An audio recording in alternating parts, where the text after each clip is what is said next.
When Resist swung its way onto Quest a few weeks ago, I could only provide some first impressions of the game. Overall, my impressions were very good. However, some issues, most notably with the controls, gave me some cause for concern. After my early enjoyment of the game was essentially hamstrung by control issues, there was only one real question that needed to be answered for the full review. Have the devs managed to find a way to incorporate nausea-free swinging into an otherwise impressive game?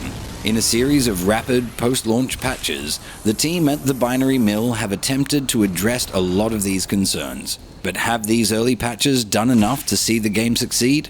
The answer, I'm delighted to say, is yes. Yes, they have. Resist is a single-player, story-driven adventure set in the not-too-distant future. The player finds themselves joining the Resistance and sets about the task of wresting power from the elite, disrupting the status quo, and just generally resisting. As ever, there shall be no spoilers here, but the plot broadly follows the exploits of the game's heroine, Sam Finch. After being framed for a crime that she didn't commit, Sam finds herself swinging headlong into a tale of intrigue. The story is pretty decent, taking place over an ample array of missions, and will easily be enough to motivate players to see the game to completion. That said, the story alone will not be the only driving factor in keeping players engaged. Resist provides a gloriously conceived open-world cityscape for the player to traverse, and traverse you shall. Armed with a gun in each grapple glove ensconced hand, Resist is the stuff of a Spider-Man enthusiast's dream. After a fairly small amount of training, the player finds themselves launching in tremendous arcs through the skyscrapers of Condor City, effortlessly maneuvering through the buildings to evade squalls of nefarious drones. There is a limited range of enemies to defeat, but still, those present are fun to destroy and reasonably challenging when faced en masse. Once you've progressed the story a reasonably short amount, you are introduced to the various side quests that Resist supplies. These side quests provide the most liberating flexibility of almost any game on the platform. Bored of the main campaign? Hit a mission that has you stumped?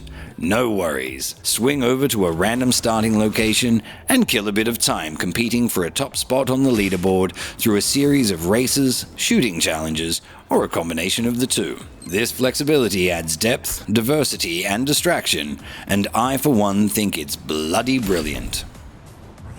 While Resist is decidedly an action title, complete with a gun-toting protagonist at its center, it is definitely not what I would consider a shooter. The actual gunplay is hardly the star of the show. In fact, far from it, the gunplay is perhaps the game's weakest element. This is not to imply that it's bad, but it does feel a little stunted compared to the dizzying heights that the rest of the game offers. There are only two weapon types, an incredibly satisfying and efficient pistol, and a rather ineffectual shotgun-style attack. Both weapons are upgradable, and investing in upgrading your arsenal will yield dividends of destruction. But still, it would have been cool to have a few more options at your disposal. That said, once you get the hang of swinging around the city and skidding between buildings, circling back on enemies to attack from unsuspected angles, any concerns over your pew-pew just disappear. There is only swinging, shooting, and evading at this point, and nothing else really matters.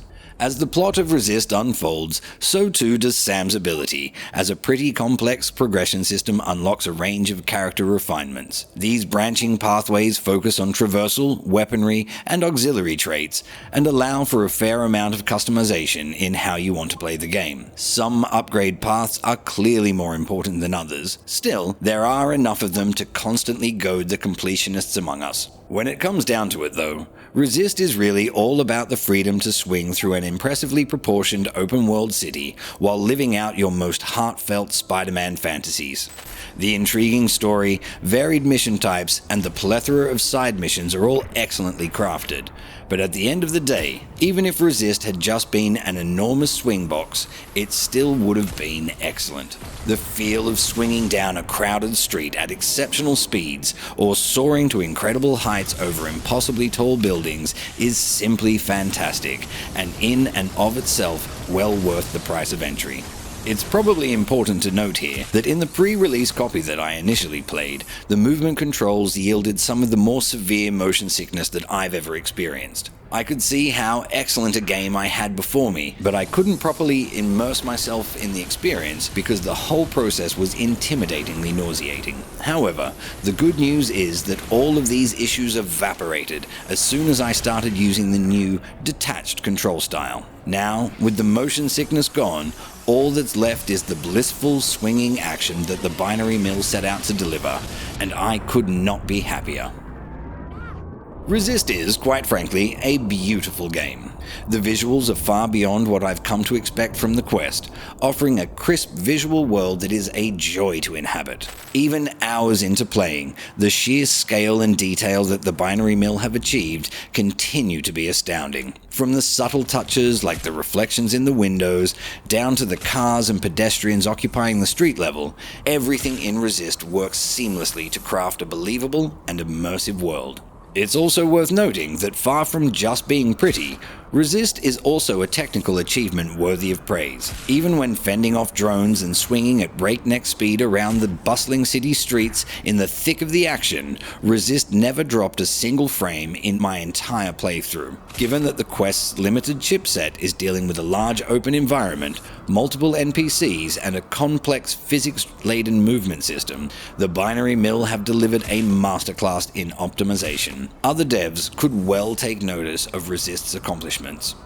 Rounding out the tour de force that is Resist is the sound design, and again the work here is nothing short of exceptional. All of the audio cues speak to an incredibly high production value, with every single component doing its part to enhance the game's feel, tone, and tension. From the appropriate robustness of the enemy sounds to the gloriously ambient sounds of swinging through the city, there is not a single sonic element squandered. This is never more prominent than in the voice acting, which for my money is some of the best in the ecosystem. Each of the handful of characters is portrayed with depth and nuance, allowing for a real sense of character. This deepens the immersion and enhances the sensation of playing something of an unusually high caliber. It's all very, very well done.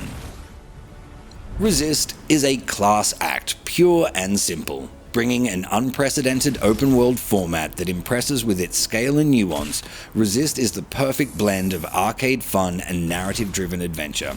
It also provides a graphical sophistication that is remarkable given the game's scope, and some absolutely top-tier voice acting to round the experience off. Keep in mind though that Resist is a game designed for those who enjoy intense movement in VR, and the swinging mechanics may not be for everyone. Despite the range of comfort options, newer players to VR should probably approach this title a little cautiously.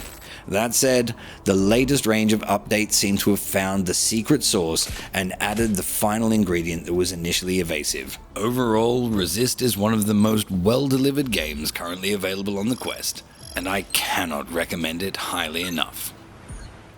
9. Exhilarating. If you're enjoying the channel and would like to stay up to date with all of the news, reviews, and interviews, hit the subscribe button now. And if you enjoyed this video, don't be shy, give it a like.